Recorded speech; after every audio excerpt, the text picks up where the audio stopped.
आज की कहानी एक ऐसी लड़की की है, उसे हम लड़की ही कहेंगे, उसकी उम्र तो 43 साल है, जिसने आज तक शादी नहीं की और शादी किस वजह से नहीं की, इस चीज़ को सुनकर आप हैरान हो जाओगे। वो अपने जीवन में बहुत अकेलापन महसूस करती है और वो अपने जीवन में नन बनना चाहती है। ऐसा क्या कारण होगा कि उसे अपने जीवन में नन बनना है? उसके पिछले जन्म की जो यादें हैं, जो उसे बचपन से ही सताती हैं, वो सभी इनका कारण है। आइए जानते हैं ऐसा क्या हुआ होगा इसके पिछले जन्म में कि ये आज नन बनने के लिए तैयार हैं। इन्होंने न शादी की, ना इन्होंने घर बसाया, ना ही अपने माता पिता के पास रहती हैं, अकेली रहती हैं और आज भी बस यही कहती हैं कि मुझे नन बनना है और अंत में नन बन ही जाती हैं। नमस्कार, मैं महक चौधरी आज आपके सामने एक सच्ची घटना लेकर आई हूँ पुनर्जन्म की। इस सच्ची घटना में एक लड़की जो कि इंडिया में पैदा होती है, उस लड़की का जो जन्म है वो बंगाल के एक छोटे से गांव में होता है। वहां पर वो अपनी काबिलियत से ज़्यादा पढ़ाई लिखाई करती है और बहुत अच्छी से मेहनत करती है। लेकिन उसे बचपन से ही ऐसी चीज़ें याद आया करती जो ना कभी उसके जीवन में हुई, ना कभी उसने सुना किसी से और ना ही कभी उसने उन चीज़ों को किया था। वो इन बातों को अपने माता पिता से शेयर किया करती तो माता पिता भी इस बात को टाल दिया करते कि ऐसा कुछ नहीं होता। लेकिन जैसे जैसे वो बड़ी होती है तो उसके जीवन में अकेलापन और भी होने लगता है। वो धीरे धीरे अपनी पढ़ाई करती है और सिर्फ अपने काम करती जो उसकी जिम्मेदारी थी, नौकरी लग जाती है पढ़कर। और जब वो घर में आती तो अपने माता पिता बहन भाई किसी से भी बात नहीं किया करती। घर में भी अपने आप को एक अकेले बंद कमरे में रखा करती और अपने ऑफिस से रिलेटेड काम करती और बस जो कुछ जीने लायक उसे खाना होता वो खा लिया करती। अब धीरे धीरे इसकी उम्र शादी की होती है, 23-24 साल की होती है, तो परिवार वाले कहते हैं कि बेटा, अब तुमने बहुत पढ़ाई कर ली है, अब तुम्हें शादी कर लेनी चाहिए और अपने परिवार में सेटल हो जाना चाहिए। तभी अचानक वो जो बात कहती है उसे सुनकर माता पिता हैरान हो जाते हैं। वो कहती है, मैंने शादी की थी, मेरे पति मेरे साथ सिर्फ 2 साल रहे, लेकिन उसके बाद वो मेरे साथ आज तक नहीं रहे। इस बात को सुनकर माता पिता अचंभित हो जाते हैं। वो कहते हैं, ऐसा कैसे हो सकता है, इसकी शादी तो हुई नहीं, ये ऐसा क्यों कह रही है? तो माता पिता पूछते हैं, बेटा क्या हुआ, हमें सब कुछ बताओ, कब हुई थी तुम्हारी शादी? तब वो बताती है कि मम्मी पापा, मैं बचपन से आप सबको बताना चाहती हूँ, लेकिन आप मेरी बात नहीं सुनते। मैं आज आपको वो सच्चाई बताना चाहती हूँ जो मेरा पिछला जन्म था। वो बताती है, पिछला जन्म मेरा ब्रिटेन में हुआ था। मैं एक बहुत ही गोरे कलर की, गोरे मेरे बाल थे और मैं एक सुंदर सी लड़की होती हूँ। मैं अपने पिता के घर में रहती हूँ। मेरे पिता बहुत ही अमीर इंसानों में से थे। हमारा एक बहुत ही बड़ी एक बंगला था, बहुत बड़ी कोठी थी, जिसमें नौकर चाकर काम किया करते थे और मैं अपने माता पिता की इकलौती संतान थी। मेरे माता-पिता मुझे बहुत प्यार किया करते, बल्कि पिता ज़्यादा प्यार किया करते, माँ ज़्यादा प्यार नहीं किया करती है। धीरे-धीरे वक़्त निकलता है, मैं अपनी पढ़ाई-लिखाई करती हूँ और उसके बाद मेरी शादी एक आर्मी ऑफ़िसर से कर दी जाती है महज़ 17 साल की उम्र में। मैं उससे खुश रहती हूँ और मैं अब अपने पति के साथ बेहद खुश हूँ। मैं उसके छोटे से घर में चली जाती हूँ, अपने बड़े से घर को छोड़कर, और उसके साथ लगभग 2 साल मैंने बहुत अच्छी ज़िंदगी काटी है। बहुत प्यार उसने मुझे दिया। जब वो छुट्टियों पर आते तो मेरे साथ बहुत अच्छे से रहा करते। लेकिन किस्मत को कुछ और ही मंज़ूर था। लगभग 2 साल के बाद वो आर्मी में शहीद हो जाते हैं। और उसके बाद मैं अकेली रह जाती हूँ, क्योंकि जो मेरे पति थे, ना उसकी माता थी, ना पिता था, वो अकेले थे और उनसे मेरी शादी हुई, मुझे भी कोई बच्चा नहीं हुआ था। मैं अकेली रह जाती हूँ उस घर में और मैं अब उसी घर में रहने लगती हूँ। मेरे पिता कई बार कहते हैं कि बेटा, तुम हमारे साथ रहो, लेकिन मम्मी ने कभी नहीं बोला, तो मुझे ऐसा महसूस होता था कि कोई अपना नहीं है। एक पति था, वो भी साथ छोड़कर चला गया। पिता हैं जो प्यार करते हैं, लेकिन उन मम्मी पहले चाहिए, मुझसे वो भी ज़्यादा लगाव उन्हें भी नहीं है, तो क्यों ना मैं अपने घर पे रहूँ। तो वो अपने उस घर पर अकेली रहना शुरू कर देती है। वहाँ पर कुछ दिनों तक वो घर में ही बंद रहती है, लेकिन वो समझती है कि जीने के लिए मुझे कुछ करना होगा, क्योंकि 17 साल की उम्र में शादी हुई थी, 19 साल की उम्र में वो विधवा हो जाती है। उसके बाद ना ही तो वो किसी लड़के से प्यार करती है, ना ही शादी करती है, ना ही उसके पिता उसकी किसी से शादी करवाते हैं। और वो अब उसमें रहती है। धीरे धीरे वक्त निकलता है, अपने आप को संभालती है और अब वो एक नौकरी ज्वाइन कर लेती है।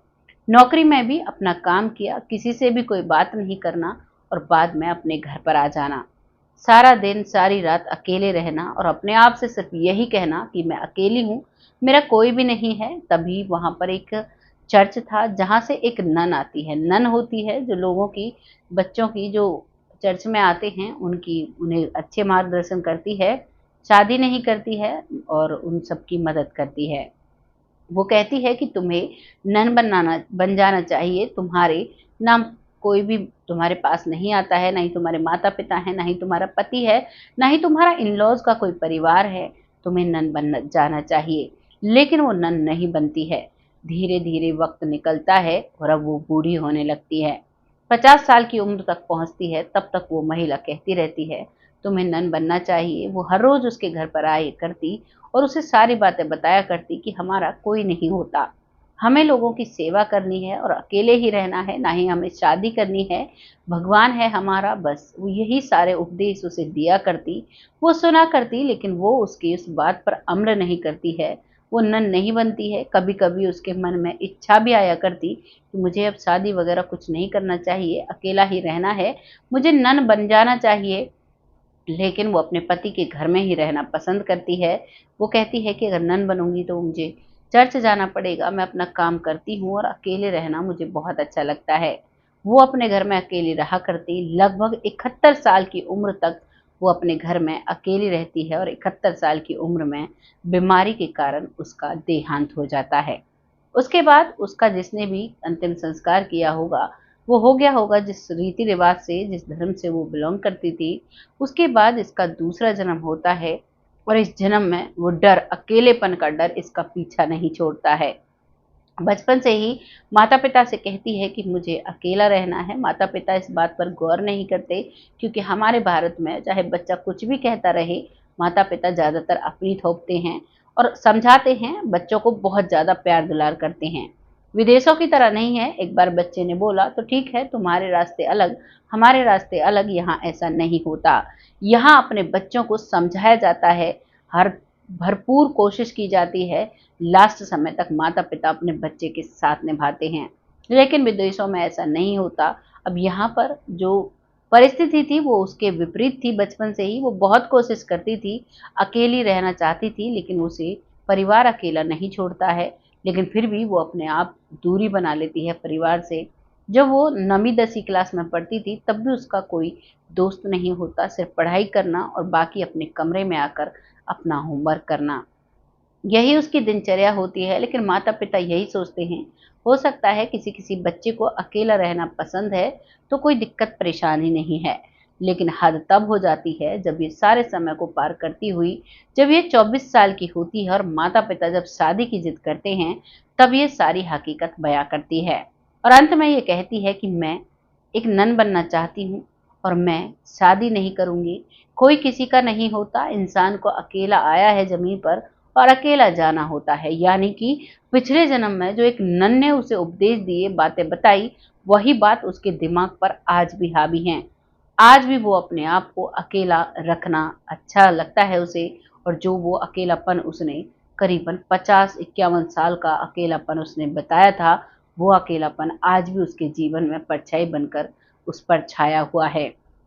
आज भी वो अकेली रहती है, वो किसी से भी ताल्लुकात नहीं रखती है, ज़्यादातर वो अकेली रहती है। अब तो वो काफ़ी बुज़ुर्ग हो चुकी हैं, करीबन 80 साल की हो चुकी हैं, लेकिन उन्होंने ना शादी की, ना उन्होंने ऐसा कुछ किया। बस अब की बार भी, जबकि वो हिंदू परिवार में हैं, वो ज़्यादातर चर्च में अपना वक़्त बिताती हैं, कोशिश करती हैं, लोगों की मदद कर देती हैं, लेकिन किसी से ज़्यादा मतलब वो नहीं रखती हैं। ना ही ज़्यादा बोलती हैं, बस भगवान को याद करती हैं और ये उनकी दिनचर्या है। ये कहानी यहाँ पर समाप्त हो जाती है, लेकिन एक उपदेश हमें देकर जाती है, जो हमारे जीवन में कहीं पीछे रह जाता है, वो हमारा पीछा कभी भी नहीं छोड़ता। इसीलिए अपने जीवन में हमें इस तरीके से जीना चाहिए जिसका हमें कभी भी कोई गिल्ट ना हो और हमें कभी भी कोई पश्चाताप ना हो। बहुत अच्छे से ज़िंदगी को काटना चाहिए। ये कहानी यहाँ पर समाप्त हो जाती है। ये एक प्यारा सा उपदेश देकर जाती है कि हमें हमेशा हर हालत में खुश रहना चाहिए, क्योंकि हम जिस अंधेरे में अपने आप को डुबो देते हैं, वही अंधेरा हम पर हावी हो जाता है और उसी तरीके से फिर हम अपनी आगे ज़िंदगी काटते हैं। आपको ये कहानी कैसी लगी? कमेंट सेक्शन में ज़रूर बताइएगा। जाते-जाते एक बात और कहना चाहूँगी, जीवन में अच्छे कर्म करिए, किसी की हो सके तो मदद करिए और कभी भी कोई चीज़ आपके साथ होती है, भगवान ना करे किसी के साथ हो, लेकिन अगर कभी भी ऐसी परिस्थिति आ जाती है कि हमारे साथ कोई नहीं रहता, तो भगवान सबके साथ होता है और समाज में बहुत ऐसे लोग हैं जिनको हमारी मदद की ज़रूरत है, हमें उनकी मदद करनी चाहिए। जैसे एक साधु अपना जीवन बिताता है, हमें फिर उस तरीके से अपना जीवन बिताना चाहिए, सबकी मदद करनी चाहिए, क्योंकि इस धरती से हमें कुछ भी लेकर नहीं जाना है। हमारा धन-दौलत हर चीज़ यहीं पर रह जाती है, हम अपने साथ एक सुई तक भी नहीं ले जा सकते। ये चीज़ सब लोग जानते हैं, लेकिन मानता कोई भी नहीं है। सबको ऐसा लगता है बहुत सारी दौलत कमा लूँ, बहुत सारी चीज़ें कर लूँ और उसके बाद बैठकर खाऊँगा, लेकिन उसे क्या पता अगला दिन कैसा होगा। बहुत से लोग मैंने ऐसे देखे हैं जो बहुत सारी दौलत कमाते हैं, बहुत सारी मेहनत करते हैं और अगले ही पल वो इस दुनिया से चले जाते हैं। उनके अंदर यही रहता है कि कैसे अपने जीवन में मैं ज़्यादा से ज़्यादा पैसा कमाऊँ। वो इस चीज़ को भूल जाते हैं कि जब मैं यहाँ से जाऊँगा, मेरे साथ कोई दौलत नहीं जानी, बस जो 2 खुशी के पल या किसी की मदद जो मैंने की है या किसी के साथ मैंने अच्छा किया है, वो मेरे बाद में मेरे साथ रहेंगे और भगवान के पास जब मैं जाऊँगा, तो उन्हीं सभी चीज़ों का हिसाब होगा। वो ये भूल जाता है कि अगर मैं आज बेईमानी कर रहा हूँ, तो इसका जवाब भले ही ज़मीन पर मुझे ना देना पड़े, लेकिन आसमान में जो बैठा है सबका रखवाला, उसे ज़रूर जवाब देना पड़ेगा। इसीलिए अपने कर्मों को सही कीजिए, अपने जीवन को अच्छे से जीजिए और बेफ़िक्र होकर जिए और मस्त होकर जिएँ और जीवन में कभी भी कोई भी गलत काम ना करें जिसका आप जवाब ना दे पाएँ। चाहे वो इस धरती की अदालत हो या फिर वो आसमान की अदालत हो। खुले मन से जिएँ, सच्चाई से जिएँ, यही हमारा एक बहुत ही अच्छा एक जीवन के लिए एक अच्छा संदेश है। बस यही आपसे कहना चाहूँगी, आपको जैसा भी लगा है कमेंट बॉक्स में लिखिएगा, लोगों के साथ शेयर करिएगा। बहुत जल्द ऐसी ही किसी सच्ची और अच्छी स्टोरी के साथ आती हूँ। तब तक आप सब खुश रहें, आबाद रहें और अब वक़्त आता है उन लोगों का जो लोग हमें दिल से सपोर्ट करते हैं, उनका दिल की गहराइयों से स्वागत करना चाहती हूँ। उनके अपने धर्मा स्टोरी चैनल पर ऐसे ही अपने सपोर्ट बनाए रखें। अपने प्यारे-प्यारे कमेंट लिखते रहें। बहुत सारे कमेंट आज मैंने पढ़े। आज दिन में मैंने बहुत सारे कमेंट पढ़े हैं, मुझे बहुत अच्छा लगता है। ऐसे ही अपना प्यार और आशीर्वाद और अपना सपोर्ट हमारे साथ बनाए रखें। बहुत जल्द ऐसी ही किसी सच्ची और अच्छी घटना के साथ आती हूँ। तब तक के लिए जय हिंद, जय भारत।